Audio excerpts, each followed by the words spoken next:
ના પવિત્ર અવસરે ભારતીય જનતા પાર્ટીએ સમરસતા સંકલ્પ અભિયાન અંતર્ગત કળશ યાત્રાનું આયોજન કર્યું હતું।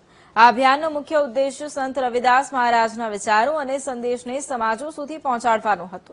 1 ઓગસ્ટે અંબાજીથી શરૂ થયેલી આ યાત્રાનું આજે અમદાવાદના જગન્નાથ મંદિર ખાતે સમાપન કરવામાં આવ્યું હતું, જેમાં મુખ્યમંત્રી ભૂપેન્દ્ર પટેલે સંબોધન કરતા જણાવ્યું કે ભાજપે હંમેશા દેશના મહાપુરુષોનું સન્માન કર્યું છે। તેમણે સંત રવિદાસના યોગદાનનું સ્મરણ કરતા કહ્યું કે સંત રવિદાસે કુરિવાજો દૂર કરવા માટે કામ કર્યું। તે સમયે તેમણે જાતિભેદનો વિરોધ કર્યો હતો। મુખ્યમંત્રીએ વધુમાં ઉલ્લેખ કર્યો કે સંત રવિદાસ ઘણા દિવસો સુધી જૂનાગઢમાં રોકાયા હતા અને ત્યાંથી પણ તેમના સમરસતા અને સમાનતાના સંદેશનો પ્રચાર કર્યો હતો।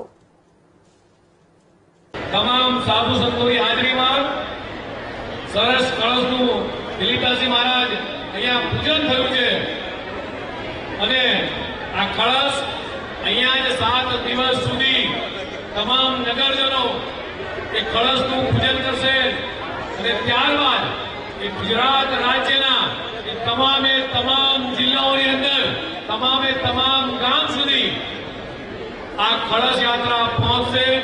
ગામે ગામ દરેક જિલ્લે આ કળશ યાત્રાનું પૂજન દર્શન થશે। તમામ મંદિરોની અંદર આ કળશ યાત્રા પહોંચશે।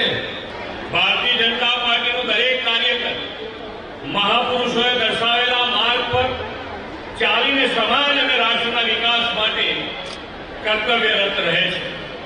આદરણીય શ્રી મોદી સાહેબના નેતૃત્વ અને માર્ગદર્શનમાં આ વર્ષે સંત શિરોમણી શ્રી ગુરુ રવિદાસજી મહારાજના 650મા પ્રાગટ્ય વર્ષની ઉજવણી થઈ રહી છે।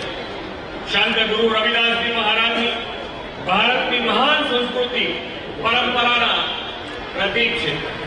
તેમણે પોતાનું સમગ્ર જીવન જાતિભેદ, અસ્પૃશ્યતા અને અન્ય સામાજિક કુરિવાજોને દૂર કરવા માટે સમર્પિત કર્યું।